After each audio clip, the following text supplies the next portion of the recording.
வணக்கம். கடந்த வெள்ளிக்கிழமை அன்னைக்கு மதர்சன் சுமி சுமார் ஒரு 22% இறங்கி இருந்துச்சு. இந்த ஹெட்லைன்ஸ் பேப்பரில் எல்லாத்துலேயும் பார்த்தீங்கன்னா, ஈவன் இன்க்ளூடிங் பல டிவிஸ்லையுமே பார்த்தீங்கன்னா, மதர்சன் சுமி கிராஷ்ட் பை 22% அப்படின்னு போட்டிருந்தாங்க. எனக்கு கிட்டத்தட்ட ஒரு 50க்கும் மேற்பட்டவங்க வாங்கலாமா இறங்கியிருக்கேன்னாங்க. இன்னும் சில பேர் எந்த மாதிரி இன்டர்பிரேட் பண்ணாங்கன்னா, மதர்சன் சுமி ஆட்டோ ஆன்சிலரியில் they are the leaders, so நம்மள்ட்ட இருக்க ஆட்டோ ஸ்டாக்ஸ் எல்லாத்தையும் வித்துடலாமா அப்படின்லாம் கேட்டாங்க. ஸோ ஒரு டேட்டாவை இன்ஃபர்மேஷன் ஒரு data is next oil, no doubt. But அதை நம்ம எப்படி இன்டர்பிரேட் பண்ணுறோங்கிறது இட்ஸ் அ மேட்டர். ஏன் இறங்குனுச்சு அப்படின்னு முதல்ல we have to spend some time into that. Because of corporate ஆக்ஷன்னால இறங்குனுச்சு. What is the corporate action? அவங்க கம்பெனியை இரண்டாக பிரிக்கிறாங்க. மதர்சன் சுமி ஒயரிங் ஹார்னஸ் அப்படின்னு சொல்லி அந்த ஒயரிங் பிஸ்னஸை தனி கம்பெனியாக மாற்றுறாங்க. இன்னொன்று ஆட்டோ காம்பனன்ஸ் எல்லாம் தனியாக வச்சுக்க போகிறாங்க. So company ₹1 face value share, இதுக்கு 1:1 ரேஷியோவில் அவங்க அதை கொடுக்குறாங்க. ஸோ அதுக்கான ரெக்கார்ட் டேட் இன்னைக்கு. What is record date? அதாவது யாரெல்லாம் இன்னைக்கு தேதியில சாயந்தரம் எண்ட் ஆஃப் த டேல டிமேட்ல இருக்கோ அவங்களுக்கெல்லாம் ஒரு ஷேருக்கு ஒரு ஷேர் அது கொடுக்குறாங்க.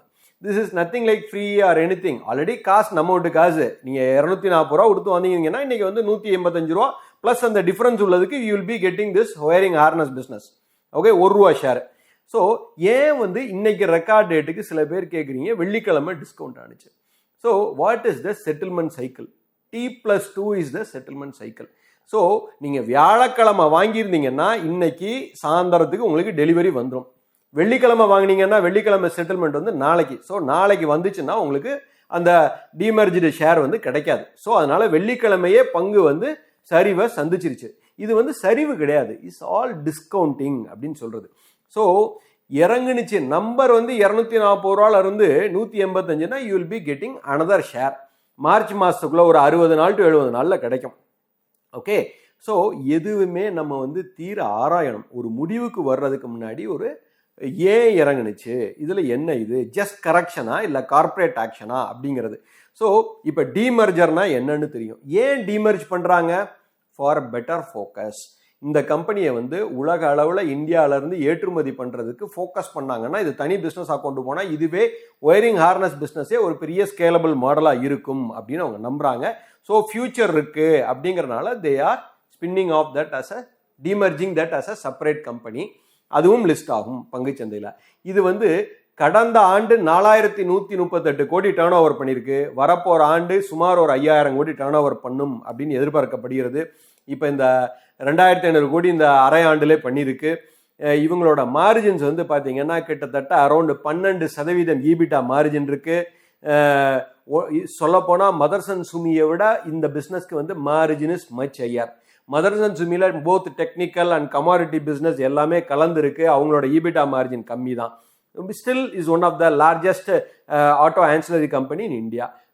கிட்டத்தட்ட அவங்களோட கிளைண்டெலி பார்த்தீங்கன்னா ஒரு all top players are their clients. இன்னொன்று they are the specialized people in acquisition and merger. They created values. ஒரு அந்த அளவுக்கு ஒரு பெரிய மல்டிபேக்கர் ரிட்டர்னை கொடுத்தக்கூடிய பங்குகள்.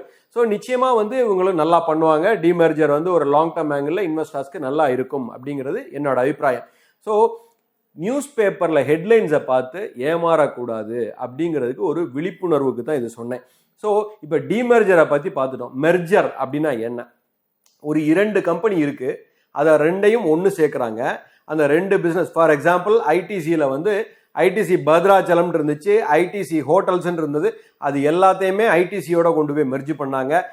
ஏன் அப்படின்னு கேட்டிங்கன்னா, ஐடிசியில் பார்த்தீங்கன்னா மார்ஜின், சிகரெட்டோட மார்ஜின் வெரி ஹை மார்ஜின். கிட்டத்தட்ட இப்போ இஃப் ஐம் கரெக்ட் ஒரு 70% மார்ஜின் இருக்கும். ஸோ டேக்ஸ் அவுட்ஃப்ளோ நிறையா இருந்தது. இப்போ ஐடிசி ஹோட்டல்ஸ்ன்னு எடுத்தீங்கன்னா ஹோட்டலில் டிப்ரிஷியேஷன் நிறையா இருக்கும். ஸோ ஒரு டேக்ஸை ஒரு பிளான் பண்ணி குறைச்சி கம்பெனிக்குள்ள ரீட்டைல் ஏர்னிங்ஸை வச்சுக்கிறதுக்கு அது ஒரு பெரிய வாய்ப்பு. ஸோ அந்த மாதிரி ஒரு மல்டிபர்பஸ் பெனிஃபிட் இருந்தால் மெர்ஜ் பண்ணிப்பாங்க. ஸோ இந்த மாதிரி ஸ்பின் ஆஃப் பண்ணாங்கன்னா ஒரு பெரிய ஒரு க்ரோத் மாடல் அண்ட் ஸ்கேலபிள் மாடலாக இருந்துச்சுன்னா ஸ்பின் ஆஃப் பண்ணுவாங்க. இதெல்லாம் மேனேஜ்மெண்ட்டோட அப்பப்போ ஒரு டிசிஷன் மேக்கிங் தான். இதில் வந்து நமக்கு எந்த ஒரு பங்கும் கிடையாது. ஸோ த மேனேஜ்மெண்ட் நிச்சயமாக இதெல்லாம் ஒரு தீர ஆராய்ஞ்சு தான் இதெல்லாம் பண்ணுவாங்க. ஐ ஹோப் உங்களுக்கு இந்த வீடியோ வந்து ஒரு ஐ ஓப்பனராக இருக்கும்னு நான் நம்புகிறேன். Thank you all.